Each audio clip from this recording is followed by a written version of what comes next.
the phone call from the investigator. Is that correct? I assume so. Okay. Were you surprised by Yes. the phone call? Okay. Now, ultimately, you've moved on from this relationship, Yes. and that's a good thing for you? Yes. A Very. better thing? Yes. Sounds like things were not going well between the two of you. You were fighting a lot? Actually, there wasn't a lot of fighting. There was a lot of ignoring one another, just There's a lot of ignoring, is that what you said? ignoring one another and leading our own lives. Okay. Ultimately, it was his decision to terminate the relationship? Yes. And you were happy about that? Yes. Okay. Now, is it fair to say that his impression of how things were going appeared to you to be quite different from your impression? Is that right? I'm sorry, can you say that again? I'm not sure. I Sure. Well, followed. let me ask it a different way. You mentioned that he would talk about the wood chipper in a joking sort of way. Yes. You believe that he thought that that was amusing. Yes. You did not think that that was amusing. Correct. Would it be fair to say that your perception is that he took things quite differently than you took things? Yes. That there were a lot of things that scared you that he probably didn't realize scared you and he thought were funny? I think at times he knew exactly what he was doing. He could be intimidating, Yes. and he was aware of that. Yes. And sometimes he would say things that he would think was joking, knowing that it was intimidating or scary to you. I think so, yes. Okay. But ultimately, when you started keeping your journal 8 or so months before this, and then for about 7 or so years after this, you didn't note anything unusual during the last week of June and first week of July of 2007. Correct. And everything, when you looked at the bills, nothing in the bills appeared unusual either. Is that right? Not in the ones I could find. Okay. Correct.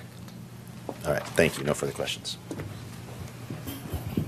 Ms. Smith, other questions? All right, you can proceed whenever you're ready. Thank you. You're welcome. Now, Ms. Whalen, I want to talk to you a little bit about your memory of precisely the summer of 2007, and then when you talked to law enforcement. Would you agree that your memory was that your memory sort of fades over time? About certain details, yes. Okay. Now, prior to your testimony, Mr. Rubenstein sort of went over with you how you testified previously differently than you've testified today. Did you understand that that's what he was doing? Yes. Okay. Now, prior to today's testimony, did Mr. Brown provide you with a copy of the report that law enforcement had written about your interview? Yes. Okay. Had we provided that to you before your previous testimony? No. Okay. So your previous testimony, you were just going off your memory? Correct. Did that report that we provided you help you recall certain details? Yes. Do you think that could kind of explain why you testified differently before than today? Yes. Okay. Thank you, Ms. Whalen. Mr. Rubenstein. But Ms. Whalen, even in that initial report, you had originally told the investigators that you made no notation of anything unusual occurring that last week of June, first week of July of 2007, right? Yes. Okay, thank you. Nothing further. Ms. Smith, other questions for the witness? No, No? thank you. All right, thank you. Is she under subpoena? Yes, and she can be released. Any objection? No, actually, I'm sorry, Your Honor. We'd like to just briefly keep her under subpoena. All right, thank you. You're still under subpoena, but please stay in touch with the lawyers. Thank you. You're free to go at this point. Thanks. Ms. Smith? Yes, and we have a fairly quick witness we'd Okay. like to call Mary D'Amico. Thank you. Feel free to stretch if anybody wishes. Thanks.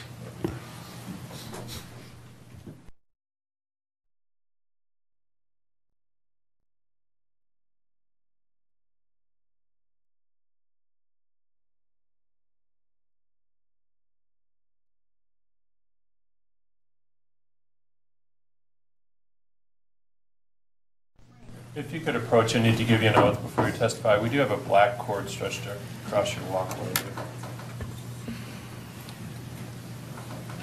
And if you'd raise your right hand, please. Do solemnly swear or affirm under penalty of perjury the testimony you're about to give will be the truth, the whole truth, and nothing but the truth? Yes. All right, thank you. You can proceed whenever you're ready, Ms.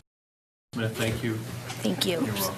Good morning. Can Morning. you please state your name and spell your last name? Mary Ellen D'Amico. It's D-A-M-I-C-O. Do you know Wayne D'Amico? Yes, I do. How do you know him? He was my ex-husband, How long were you married for? 13 years. Were there ever any incidents of domestic violence between you and Mr. D'Amico? Yes, there was. And do you remember one where you called the police? Yes, I do. And do you recall approximately when that was? It was 20 years ago. Okay, so maybe right around 1996? Yes. And what happened? I was upset because our mortgage wasn't paid, and he had come home late that night, and I was just really upset, and I took his credit cards, and he was very angry with me, and he asked me to give them back, and I wouldn't give them back, and we got into an argument. Okay. Did he yell at you? Yes, he did. Did he throw things around the house? He was searching for the credit cards. Okay. And while he was searching for them, he was throwing things to try to look for them? Yes, he was rummaging through the house and so forth. Okay. Did he scream in your face? Yes, he did. What, did you try to call the police at that point? Yes, at one point I did, yes. And what did he do when you tried to call the police? I believe he disconnected the phone. Okay, and then what did you do? We just continued to argue. Okay. Did you try to plug the phone back in? I didn't. How come? I didn't want to escalate the argument. So then after that, you guys continued to fight, is that what you said? We continued to argue, yes. Argue, okay. During this phase of the argument, did Mr. D'Amico approach you? Yes, he did. And what did he do? He pushed his body against mine and kind of pushed me back, backwards into the kitchen counter, and we continued to argue. And when he was pushing you back into the kitchen counter, why didn't you resist? At that point, I knew I shouldn't resist. I didn't want to escalate Okay. him continuing to get angry at me. And were you afraid that if he continued to get angry at you, then he might hit you or do worse things? I believe he was. I was afraid that he was going to hit me, yes. Was this the only incident during the course of your marriage? I don't believe so, no. Okay. I have nothing else. Thank you very much. Cross-examination, Mr. Waite.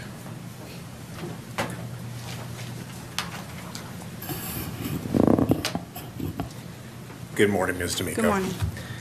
Fair to say that during your 13-year marriage with him, that you certainly had some arguments. Yes, we did.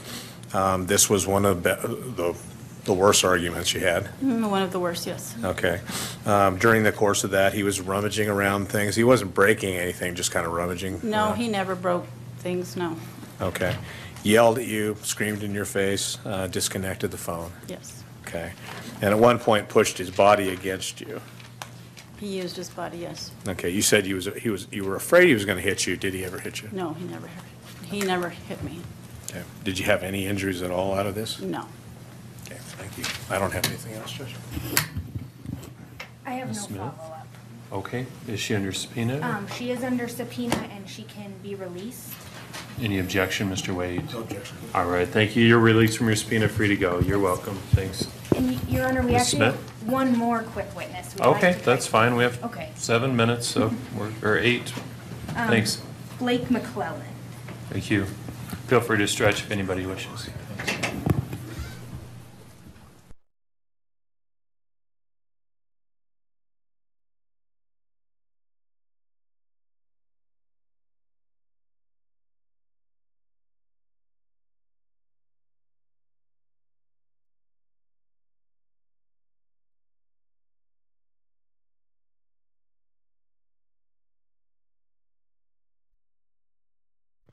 Proceed whenever you're ready, Ms. Smith. Thank you. Okay, yes, thank you.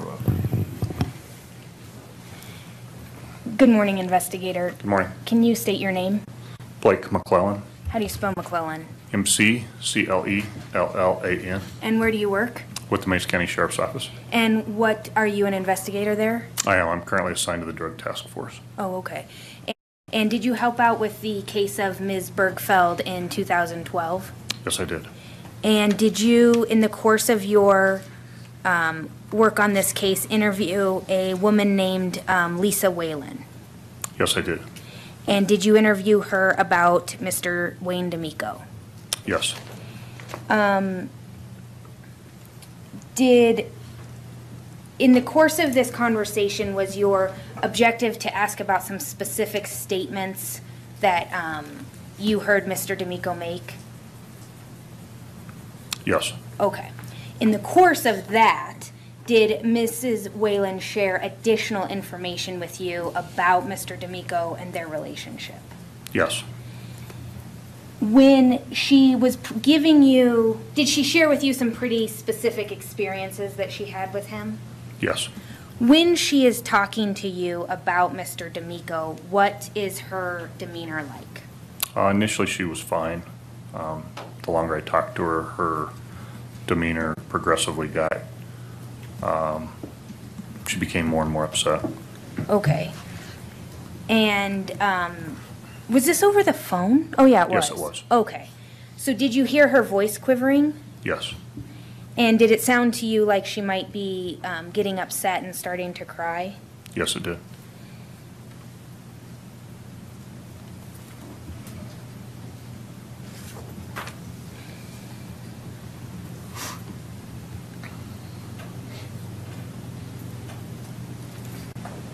Okay, I just want to be clear about this, Investigator McClellan. Did Ms. Whalen talk to you about a journal that she used to keep track of if Mr. D'Amico came home at night or not?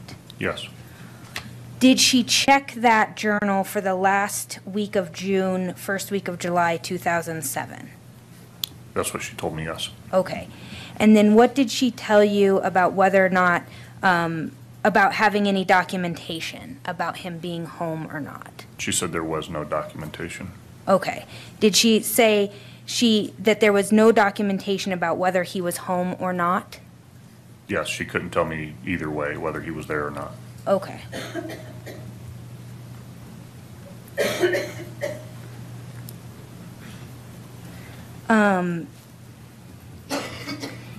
Did she also talk to you about checking bills and bank statements for that period of time? Yes. And did she indicate to you that most of the stuff was missing for that time frame? Yes. And when Ms. Whalen was relaying this information to you, how was her demeanor? It got worse.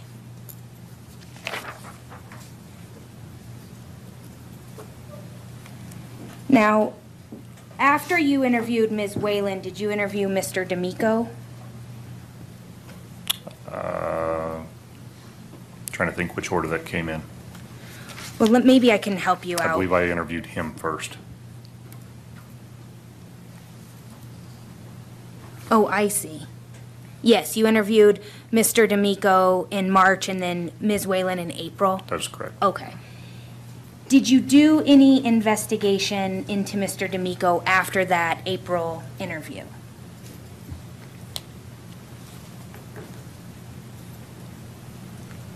I investigated him. I know I did some prior to the interview with him. I don't know if I continued to look into him after that or not. Now, turning to the interview with Mr. D'Amico, how did he tell you he had met Ms. Bergfeld? I said he answered an ad that was in the paper. Did he say anything to you about selling her a car? No, he did not.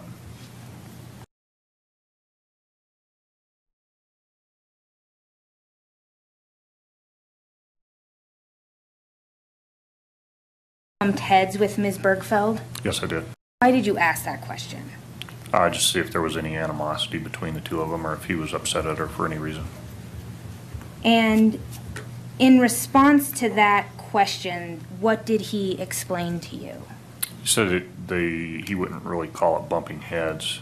He said on occasion she would stay longer than planned, and he would have to settle up later with her monetarily.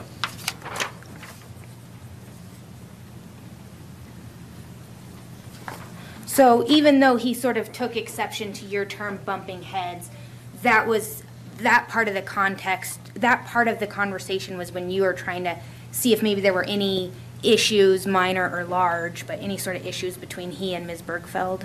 Correct. Did Mr. D'Amico deny, let me ask you this, did you also speak with Mr. D'Amico about Christy Steves? Yes. Did he tell you that the two of them had sex? Yes. Did he deny, however, paying her money or hiring her as a prostitute? Denied hiring her as a prostitute, yes. Okay. And did he tell you, what did he tell you about whether or not he even knew she was a prostitute? I believe he told me that he did not realize that she was involved in that business.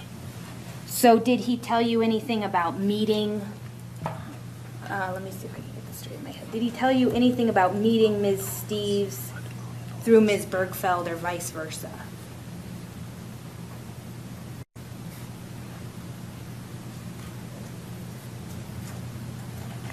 I don't recall. Okay.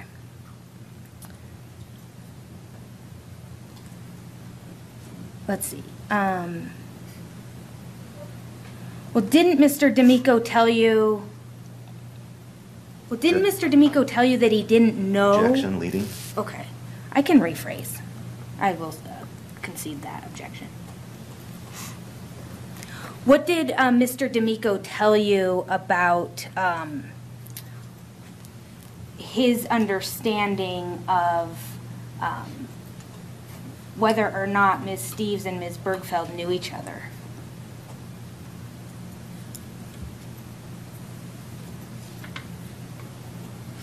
I don't recall. Okay. Didn't you put,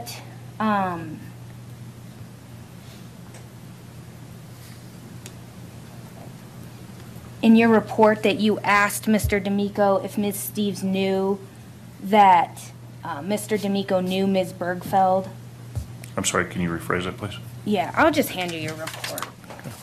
I am almost done.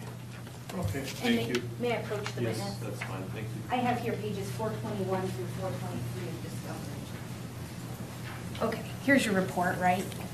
Yes, ma'am. Okay, I want to direct your attention to page 422, in this paragraph Could you all here. share the microphone? Oh, yeah. Thank you so much. I'm directing you to page 422, this third to last paragraph here. And I just want to be clear about what Mr. D'Amico told you his understanding was of whether or not Ms. Steves and Ms. Bergfeld knew each other.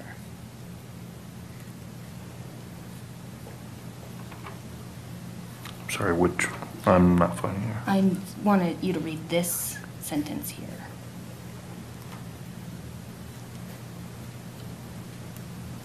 He stated he didn't know if she knew her or not. Okay.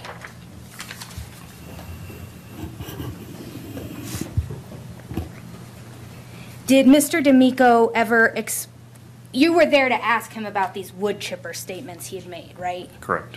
Did he ever explain to you, oh, it's just this joke I make, I quote a movie, it's funny? Yes, he said it was a joke. He did. Okay. But did he tell you, what did he tell you about whether or not he made those statements to Ms. Steves? I believe he said he made those statements to his ex-wife, Lisa. Okay. I don't believe he made those statements to Miss Steves. Okay. So that's what he had indicated to you, is he'd never said anything about a wood chipper to Ms. Steves? I believe that's correct, yes.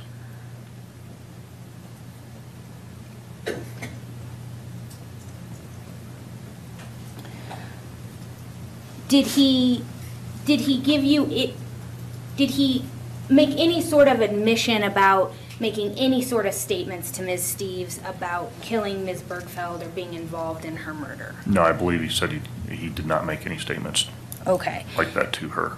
And then, so that's back in 2012, when you're sort of looking at him as a suspect, he's denying even making these statements, is that correct? That's correct. Okay. I have nothing else. Thank you very much.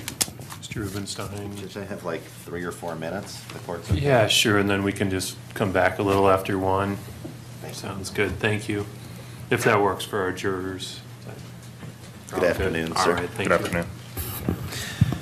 Let's start with your conversation with Mr. D'Amico. So he did acknowledge making statements about a wood chipper, Correct. and he told you that he thought it was funny. Yes. Okay. Now, you also asked him specifically, you were trying to ask him about this bumping heads conversation, Yes. and that was for the purpose of figuring out whether or not he had any animosity towards her.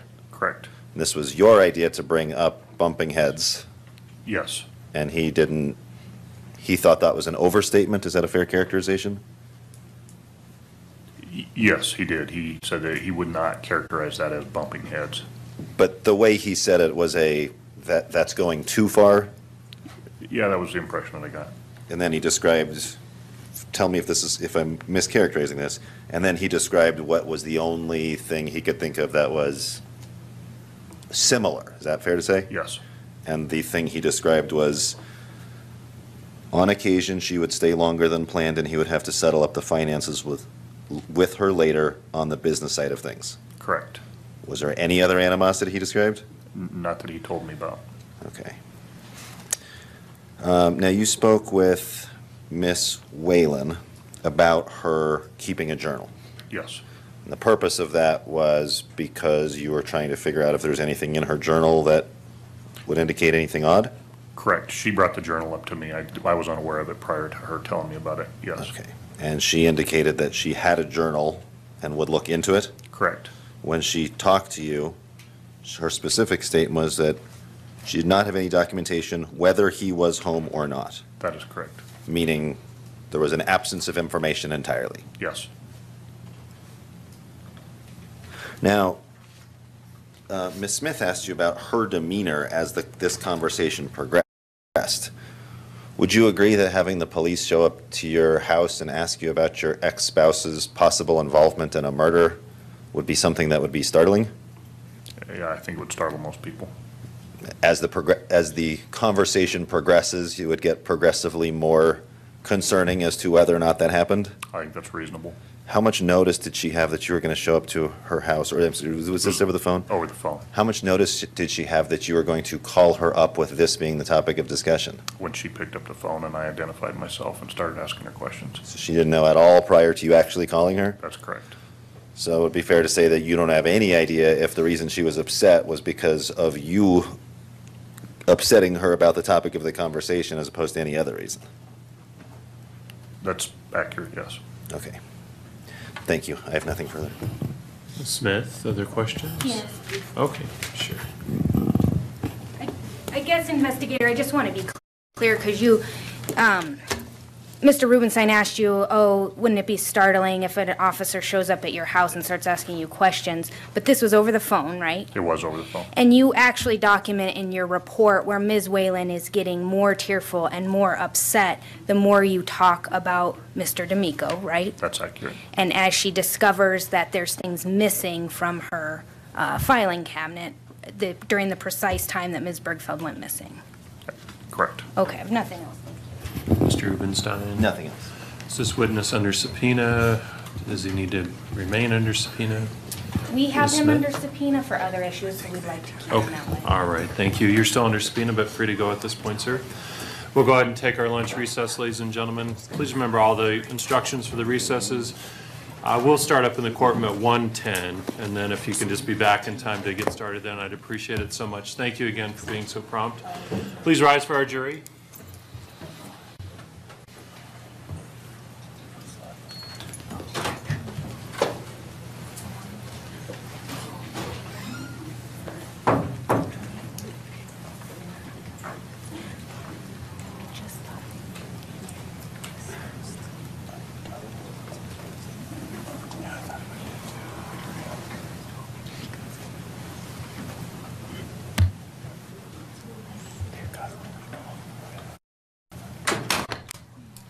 Our jury has left the courtroom. Anything else, Mr. Rubenstein? No, sir, I need to speak with Mr. Colvin on scheduling matters, but nothing on the record. Mr. Colvin? I have nothing for the. All right, thank you. We'll be in recess until 1:10, please. Thanks.